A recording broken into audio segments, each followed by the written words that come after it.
focused on modernizing the Zulu military while still preserving its traditional forms. He reinforced the training of his warriors, instilling in them the values of discipline, unity, and loyalty that had once made the Zulu army an unstoppable force. He also sought to forge alliances with neighboring tribes, understanding the united front would be essential in resisting British imperialism. However, despite these efforts, the Zulu kingdom remained vulnerable to the growing power of the British. By the early 1870s, tensions between the Zulu kingdom and the British had reached a boiling point. The British, having already established control over much of southern Africa, began to demand that Cetshwayo cede parts of Zulu territory to them.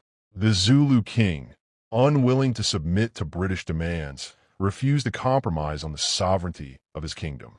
The British, under the command of Sir Bartle Frere, had made it clear that they would not tolerate any further defiance from the Zulus.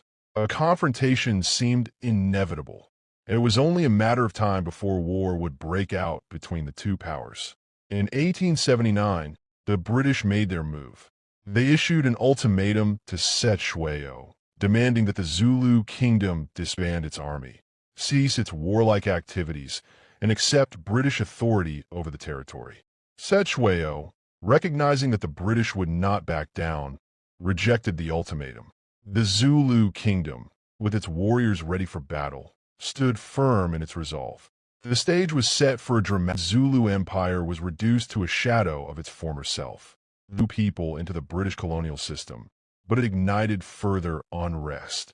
Zulu chiefs and ordinary people, who had once been subjects of a powerful kingdom, found themselves subject to foreign rule. British attempts to govern and assimilate the Zulu people were met with sporadic acts of resistance, some of which became organized political movements. The most notable of these movements was the rise of African nationalist sentiments that grew throughout southern Africa during the late 19th and early 20th centuries. In the wake of the British annexation, many of the Zulu people found themselves increasingly alienated by the colonizers' policies. As the Zulu population faced economic hardship, land dispossession, and the erosion of their cultural practices, they began to rally against the system of exploitation that had been thrust upon them. This period would lay the groundwork for future movements that sought to regain autonomy for indigenous Africans and dismantle the colonial systems that had oppressed them. Meanwhile, within the Zulu royal family itself, the conflict over succession and power continued to fester.